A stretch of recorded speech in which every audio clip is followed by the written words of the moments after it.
Hey guys, today I'll be showing you another little project I've been working on, and this video is also for Jim, who owns this really cool Korg 770.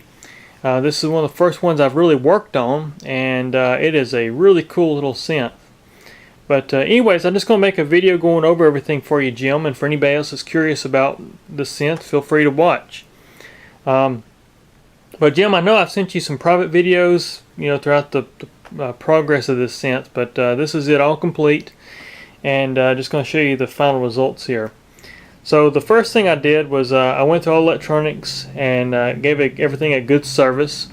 Replaced all the electrolytic capacitors. These things are horrible. Korgs in general are horrible about capacitors in these early days. I've brought this up in my other Korg videos of like the Trident, etc. And so I did a full recap on it. I cleaned the key contacts, I pulled the key bed apart, washed the key caps, conditioned the wood, cleaned the interface, cleaned all the knobs, cleaned all the switches and sliders and potentiometers, all that good stuff has been cleaned. So there's no scratchy movement or anything in any of the switches or pots. This wood, I conditioned the wood really good. It drank my conditioner. It was so dry that I had to actually put like 5 or 6 coats of conditioner on it. The first 4 coats, it would just soak right into the wood. So it was just so dry. So I got this all good and conditioned for you again, and I conditioned it until it quit drinking the conditioner. Is what I did, and then I wiped off excess and then just gave it a good polishing for you. But you can just kind of see. I'll go over just walk around here and let you see this thing. It is a really cool little synth, and I have to say it's really well built. This thing's got metal upon metal as far as the chassis goes. Not easy to work on because it's got all hardwired harness, which is not a easy task on these things. One reason I try not to touch Japanese synthesizers is because a lot of them would just use direct wiring harnesses, and you got to either desolder the harness from the board and remember where the wires go, or you do what I did in this case, where I leave it wired out and I just flip the boards upside down and have to work on it. It's a little bit more inconvenient, but you can do it that way. But anyways, as you can see, it's a really clean synth. For those watching, I'll show you the capacitors. These are the electrolytics I replaced. And I'll show you why I replace these things. I know sometimes that becomes a big argument by technicians of, oh, why should you recap all the caps even if they're still good? Well, here's the thing. They have a lifespan. And these caps were probably not good caps when they were installed. These are actually made by Matsushita. And they're really just trash. They really weren't that good back in the days when these were installed. But I see the same thing. The Memory Moog uses these exact same brand caps. Now, they're axial caps, not radial caps. But they have the same issue. And that is that they leak. And you can see the corrosion. Let me see if I can get my camera to zoom. There we go.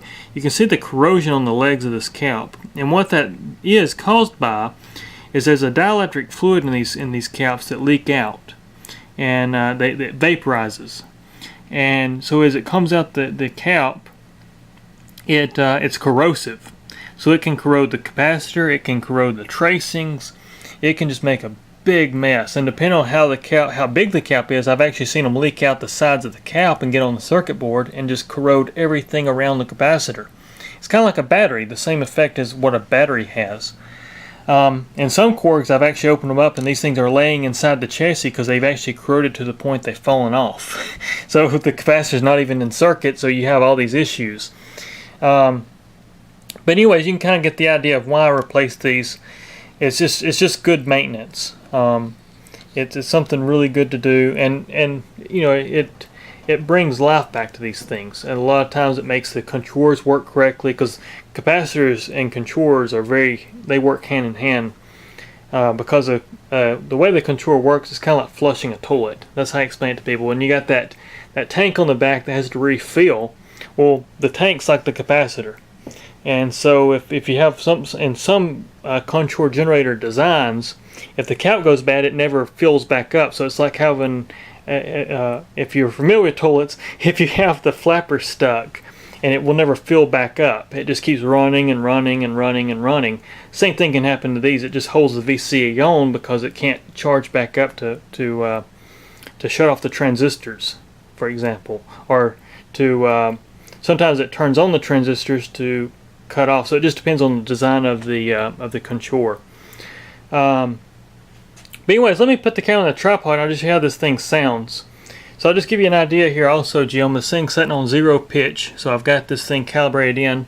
I didn't do a full calibration because I could not get anything on this synth as far as service manuals. I found the service manual, the schematics were really bad, but there is no calibration procedures written. So I did the calibrations I could based off just common knowledge, but there's areas where I just didn't bother to try to calibrate this thing because I don't want to screw it up, and I don't have any direct calibration notes for this synthesizer, so I don't even want to screw it up, because then if I get it out of calibration I may not be able to get it back into cal at all. So that's why I didn't do a full cal on this one. But anyways, let me put the camera on the tripod here and I will show you how this thing sounds. Now that's a lot of information for you guys, but I have to cover some of this stuff. But anyways, first of all, this sound, I got the filter set up here. It's actually got a low pass and a high pass filter that work hand in hand, kind of like an MS-20. It's got some of the same characteristics as the MS-20, but just a little bit different tone. Anyways, as you can hear,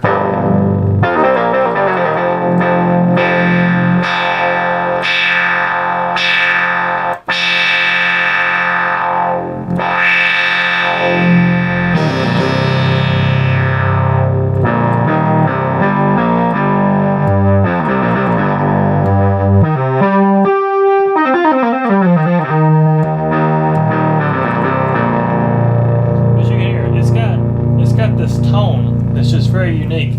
The brightness control does a lot for this synth. If we open that filter up, so right now the brightness control is set to off. You can hear it sounds good. We flip this down to 1.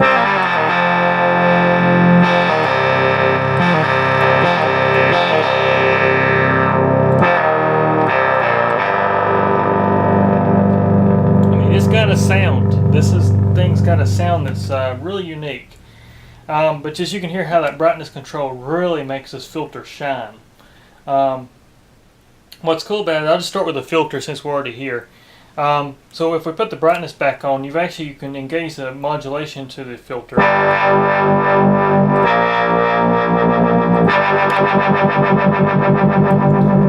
And you've got 2 levels. So you got one level which is not as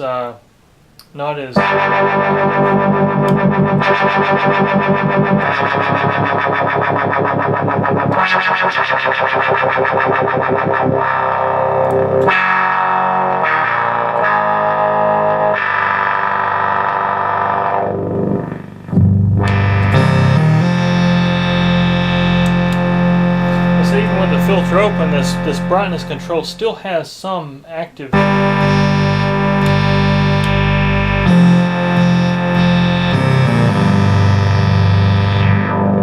What's cool about it too is that since you have a high pass and low pass, you can actually invert the envelope for the low pass or the high pass. So you can actually have it inverted on one filter and then non-inverted on the other, the contour.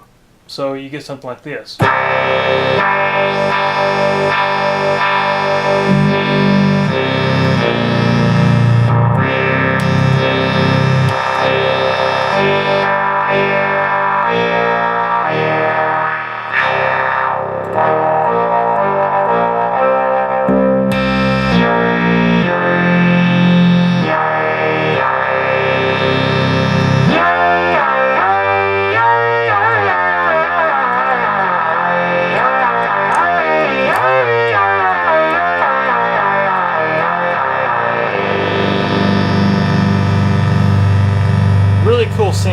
A really cool sound, but that's the filters. It's just got this really unique sound, and like I say, you got these controls here for your envelope generator, either inverted, non-inverted, or off, so you can actually cut the envelopes off altogether so the filter has no envelope.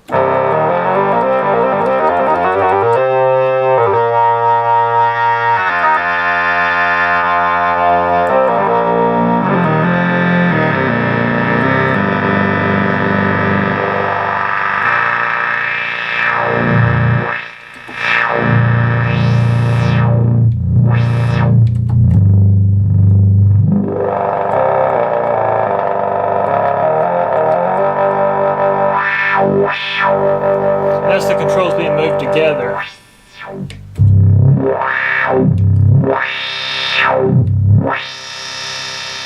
Which, if I'm not mistaken, these would originally had a little tab that would have made them move together in one direction. You could slide them both opposites as well, if I'm not mistaken. But anyways, that's the filter. We'll get this filter kind of opened back up here. So now your envelope. The one thing I'm still having to get used to is that the controls here are inverted, or backwards. So, for instance, when the sliders are all the way up, it's actually at 0. When they're all the way down, it's at 8 or full, which is right the opposite of most synthesizers. Most synthesizers, when they're down there at 0, when they're up there at the max. So it's just it's still kind of getting. I'm having to get my mind used to it. But you got 3 ranges for your actual controller or envelope generator, and what this does, this means that the range that the slider controls are set at will vary based off how you have this set. So you can get a longer or shorter time based on how you have the switch set. So for instance, right now we're at 0.5, which is half. And you can hear, you just get this. Then you got a times 1, which you can hear you got a longer, it's called singing level, but singing level is actually the decay time, so to speak. And if you go to 10, you get an even longer one.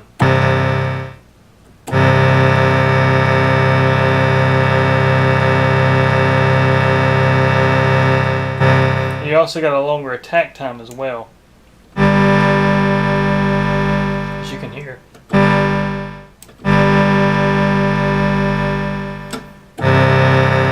there's that. And of course, then if you engage the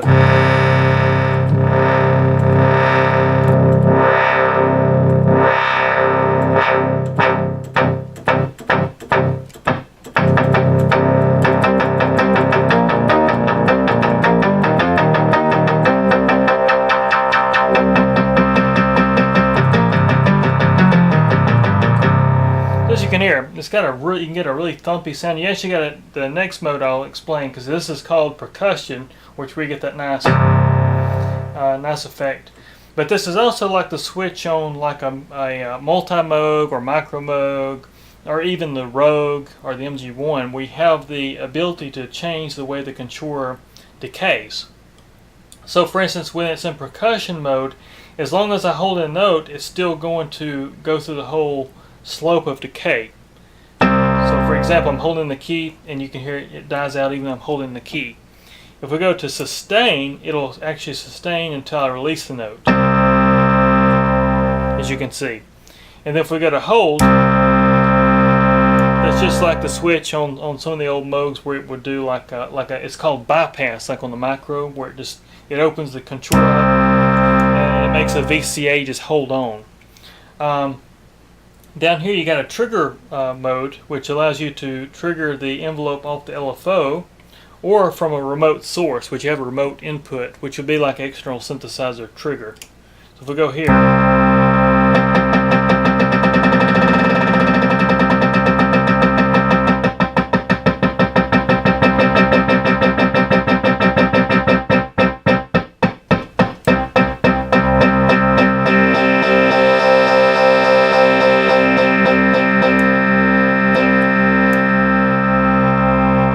as you can hear, that's kind of how that works. And then you also got a sustain time, which has to do with your singing level. We'll go here. As you can hear, same thing here.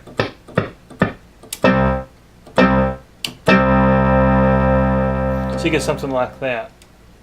And it works on the very same principle as this upper switch with your controller as well. They kind of play hand in hand with each other depending on how you have it set up. Let's make this thing sustain here. Now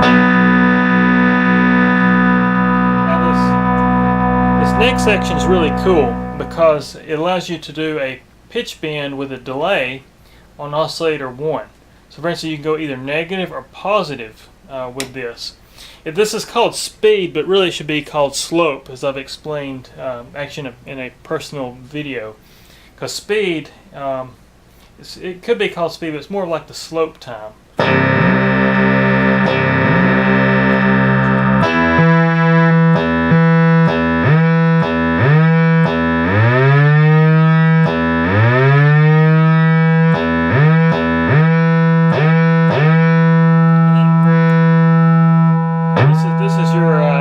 time.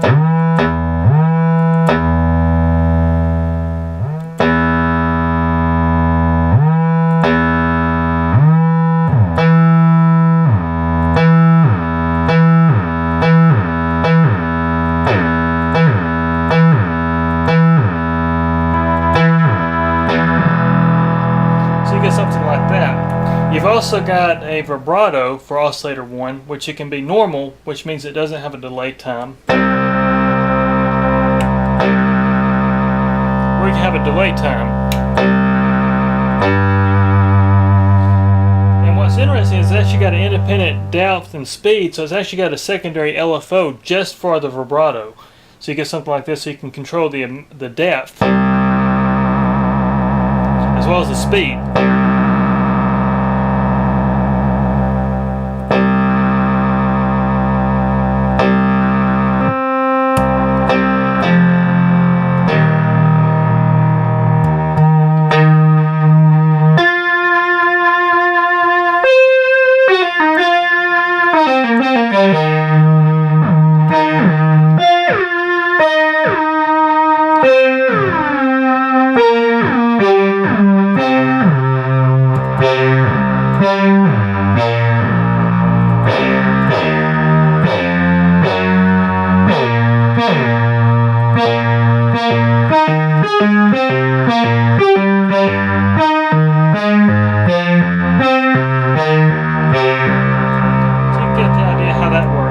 Really cool feature.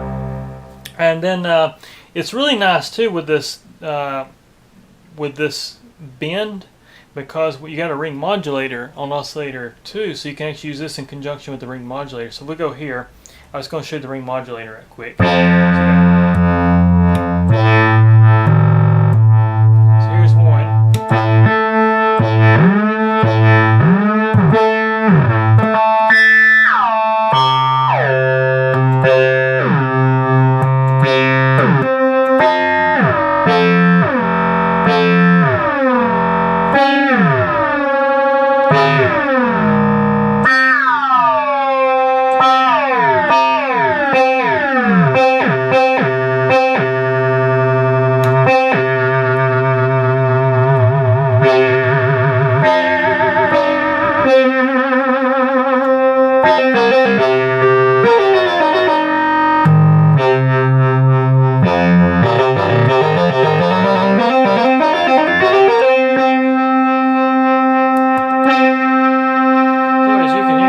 It's a really cool sound, what you can do with that. So that's really what this thing will do. I'll go over oscillator 1 with you first. So we actually got a mixer control here. You probably see me switching this switch. This is just a fast mode for like going between oscillator 1 and oscillator 2. And you got a actual, so you can actually mix the volumes if you wanted to have one louder than the other. Really cool kind of mixer. So anyways, we'll start with oscillator 1. We'll get this thing to sustain here. We'll actually open that filter back up. We got this thing to sustain for us. And then what we got 64, 32, 16, 8, 4, 2.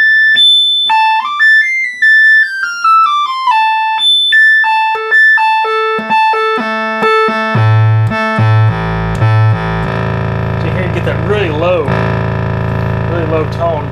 You've got, we'll set it back up to 16. So you got square wave, that's actually a triangular wave, sawtooth, pulse wave, chorus. Now what chorus is, it's actually a pulse width modulation that works off this LFO.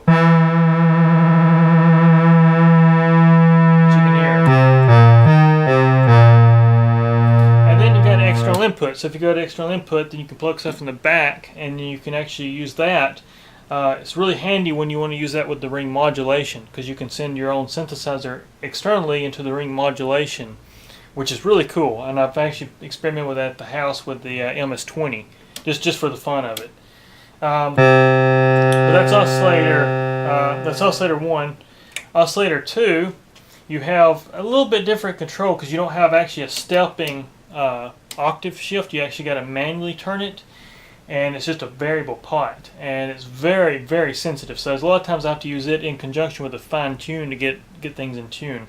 We'll go through the waveforms first. So first of all, we got the sawtooth. We got the ring modulator 1, ring modulator 2. Now scale noise is really interesting. What it does, it has a noise source that's almost, I believe it's going through a filter.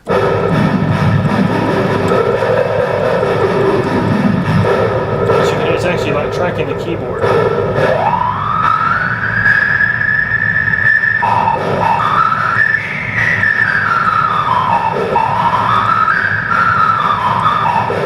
It's like a combination of noise with noise into the oscillator itself, and then you get this tone. That's actually what I believe it's doing. It's just got a noise source with a noise introduced into the oscillator too, and then it just tracks the oscillator, still tracking the keyboard, the noise on top of it. And then we got a ping noise, which doesn't track. Then we got a white noise.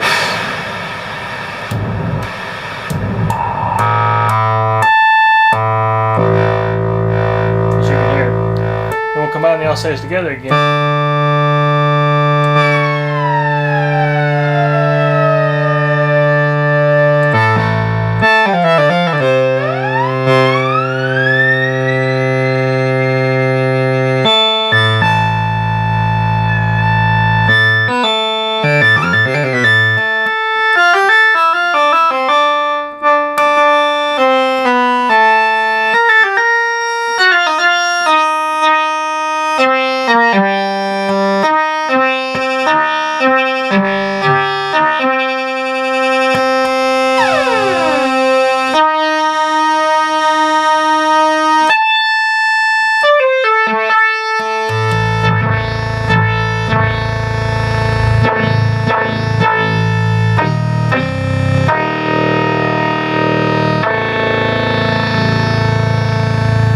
Anyways, that's the synth. A really cool little synth. You already heard me working with glide. The only thing I don't quite understand is this fixed mode. That's something I really couldn't figure out. It just seems to be...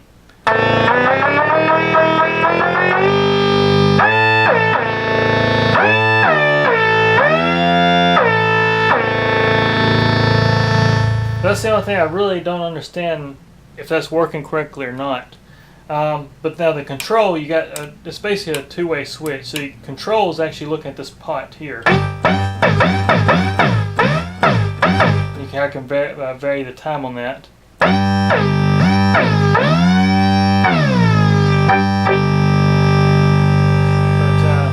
anyways, it's a really cool little synth.